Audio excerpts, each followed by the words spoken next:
Bonjour à tous et bienvenue dans ce petit bavardage de coaching. Alors je sais que ça fait vraiment un petit moment que j'avais pas fait une petite pause coaching et me revoilà. Alors aujourd'hui je viens discuter d'un fait, c'est que la parentalité aujourd'hui dans notre génération n'est vraiment pas simple. Et beaucoup de parents, j'entends dire, euh, sont débordés, ils ne savent plus quelle méthode utiliser, etc., etc. Ils ne veulent surtout pas ressembler à leurs parents, mais en même temps, on se rend compte avec du recul que l'éducation que nous avons reçue dans les années 80-90 n'était pas si affreuse que ça. Voilà. On était quand même moins dans la négociation, moins dans le social aussi, où à chaque fois qu'on dit quelque chose à notre enfant, on nous recadre, nous les parents. Voilà. Par exemple, une chose qui est banale, voilà. Bon, écoute, c'est le bazar dans ta chambre, range ta chambre tout de suite, et puis tu m'énerves. Tu sortiras de ta chambre que lorsque tu seras calmé, d'accord? Et puis s'il le faut, eh bien, tu passeras toute l'après-midi, toute la soirée, à ranger ta chambre. Je ne veux plus rien qui traîne, d'accord? D'accord?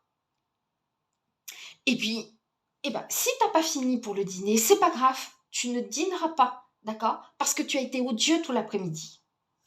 Donc là, c'était un petit peu ce qu'on avait, nous, à notre époque, où on nous apprenait pardon, la discipline, qu'effectivement, bien, notre espace est quand même plus agréable à vivre lorsqu'il est bien rangé, etc., etc. Et bah, au final, quand on nous privait de dessert ou n'importe, je vous rassure, on est toujours vivant. Voilà. Alors aujourd'hui, on va nous dire que, ou même nos coachs, hein, on nous apprend que bah, c'est surtout pas comme ça. Donc on va dire, non mais écoutez madame, vous vous y prenez vraiment très très mal. Je vous explique. Tout d'abord, il ne faut pas associer la chambre à coucher avec une punition. Voilà, je vous explique pourquoi. Parce que lorsque l'enfant va être un petit peu fatigué, lorsqu'il va être un petit peu malade aussi, vous allez lui dire d'aller se coucher.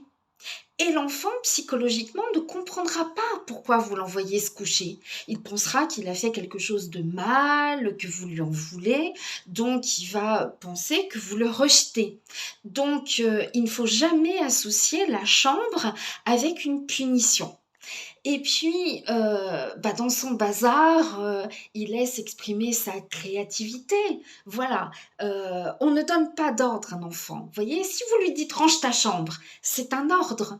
Or, si vous voulez qu'il s'exécute, avec le sourire et la bonne humeur, il faut tout simplement lui expliquer qu'avec une chambre, un espace bien rangé, il retrouvera ses affaires. C'est pas vrai parce que des fois c'est dans son propre bordel qu'on retrouve mieux ses affaires, mais bon, il retrouvera ses affaires.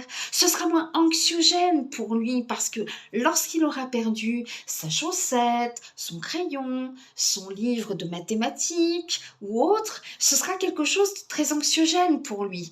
Or, expliquez-lui que si tout est bien rangé à sa place, eh bien, il perdra moins de temps et moins d'énergie vitale à chercher ses affaires. Donc, de ce fait, il faut lui parler comme ça. Voilà, il faut lui expliquer pourquoi vous lui demandez de ranger.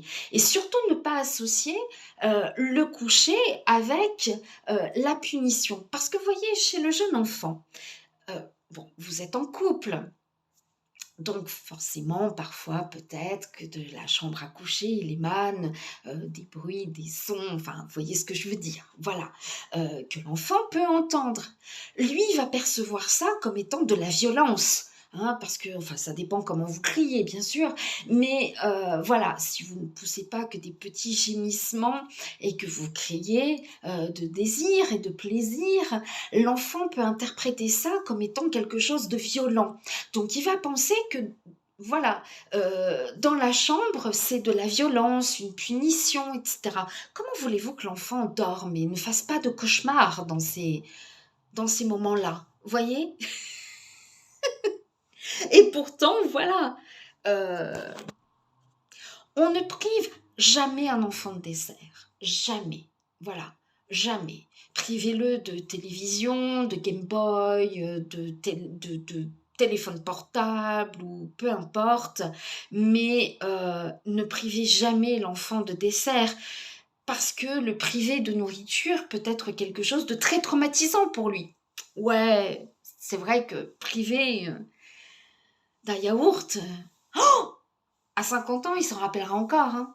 Ah ouais, non, mais moi j'ai été privée de... Vous savez, on se lève tous pour, voilà, en 1982, mais j'en ai fait des terreurs nocturnes, vraiment, mais quasiment toute ma vie, quoi.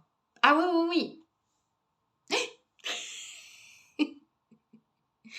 Vous voyez ce que je veux dire? C'est très compliqué parce qu'aujourd'hui, euh, on ne laisse plus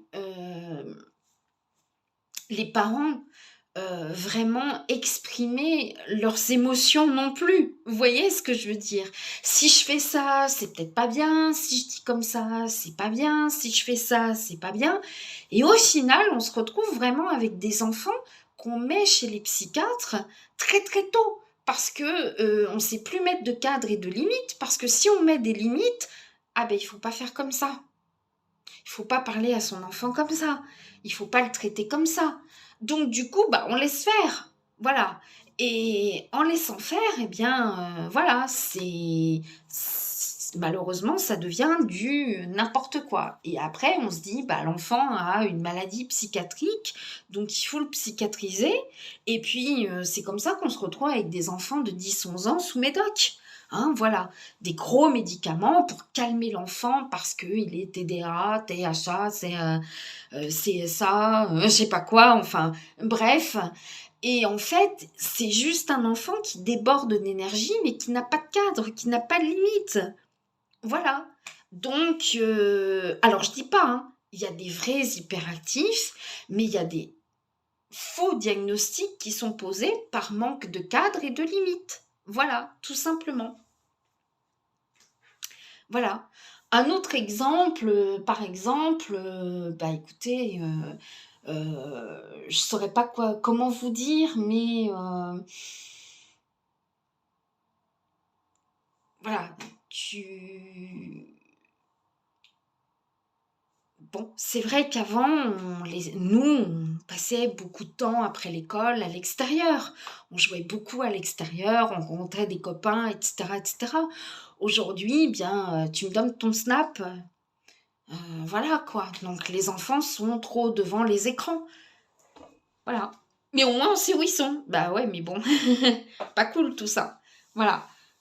Donc il est clair que c'est pas évident d'être parent et c'est pas facile d'être des enfants dans ce cadre, dans cette limite. Et si on laissait un peu plus les parents faire selon leur instinct et selon ce qu'on a, voilà, c'est aussi à nous, parents, en tant que parents d'enfants, on a 30 ans, 35, 40 ans, de savoir par rapport à notre éducation qu'on a reçue, prendre le meilleur et laisser le pire. Parce que, voilà, de toute façon, c'est à nous aussi de savoir un peu ce qui a marché pour nous ou pas.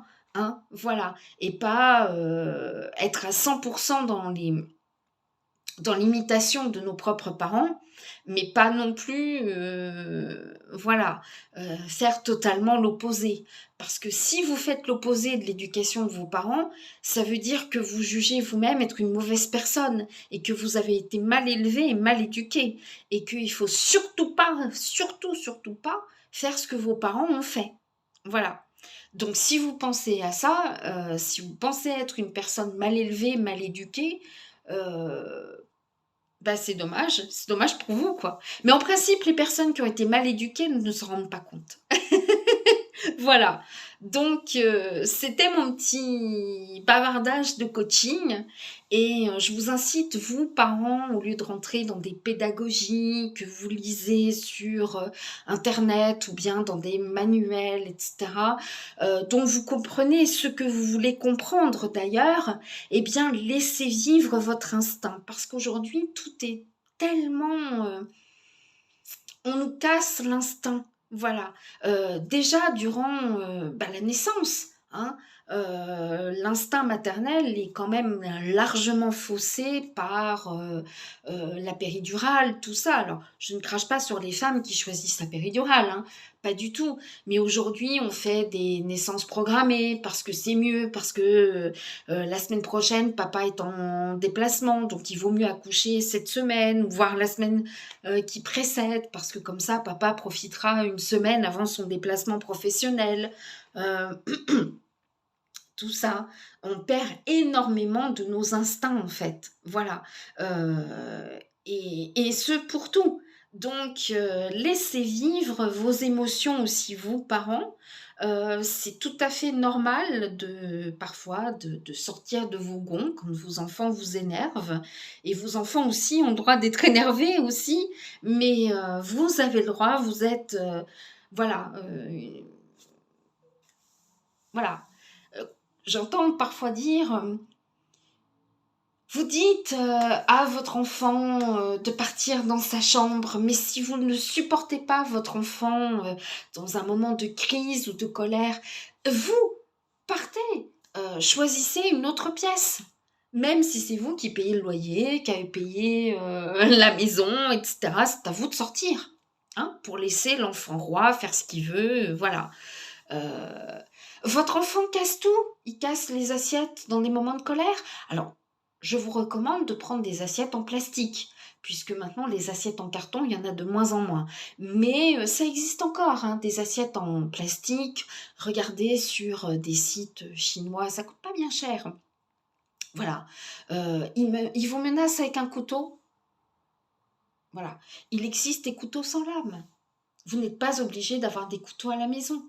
Trouvez une solution. Non, mais parce que, par contre, un enfant qui vous menace avec un couteau, c'est juste normal. La solution, c'est de changer de vaisselle. C'est ça. C'est ça qu'on retrouve tous les jours. Ou sinon, si vous êtes débordé, vous avez pensé à voir un psychiatre? Parce que si vous êtes débordé, vous avez besoin d'aide. C'est pas l'enfant qui a besoin d'aide. En fait, c'est pas l'enfant qui fout. C'est parce qu'on est dans une génération où on ne sait plus comment faire, en fait. Voilà. On est trop observé, on est trop épié, et ce, depuis la crèche. Voilà. Une maman me disait une fois qu'elle connaissait quelqu'un, la petite fille, a la maladie des os de verre. Et en fait, un jour, elle est arrivée avec... la maman a dit, voilà, ma fille a une fracture, etc. Ils lui ont balancé les services sociaux. Comment se fait-il qu'un bébé qui ne marche pas encore a une fracture, etc. Voilà. Et ils se sont sortis de ces mailles du filet des services sociaux grâce, malheureusement, au diagnostic de... Voilà. Mais même avec ça, ils ont eu du mal, hein, quand même. Votre mari, il est violent? Oui. Voilà, à scruter, voilà. Une femme vient un matin à l'école, elle n'a pas vu, ils viennent d'emménager, elle n'a pas vu que, voilà, elle n'a pas vu que le placard, moi ça m'arrive, hein. Combien de fois? Le placard, bing, il est ouvert, voilà. T'as vu? Je suis sûre qu'elle se fait battre. Son mari doit être violent. Je peux pas le supporter. C'est un, alors forcément, il ne sera pas français, donc c'est un, forcément, il est violent. Hmm. Non, mais je les connais, ces mecs-là, ils cognent, hein, forcément. En plus de ça, on a des a priori. Bah oui, regarde bien le gamin. Au moindre bleu ou n'importe, t'appelles le numéro, voilà, SOS enfant battu. Moi, je suis sûre que sa femme, elle se fait battre. Sa mère, elle se fait battre. C'est sûr et certain. T'as vu là la bosse qu'elle a? Là? Oui, il l'a cognée, mais sûr. Voilà. D'ailleurs, le petit, il pleure tout le temps. Non, mais t'as vu? Cet enfant, il n'est pas bien dans sa peau, il pleure tout le temps. Il fait juste ses dents ou je sais pas quoi, mais bon, alors ça dépend s'il est à la crèche ou à l'école et tout et tout. On n'est pas évolué du tout, hein. Il y a de plus en plus de racisme, de choses comme ça, et on est de moins en moins, mais vraiment de moins en moins évolué par rapport à notre manière de penser, à notre...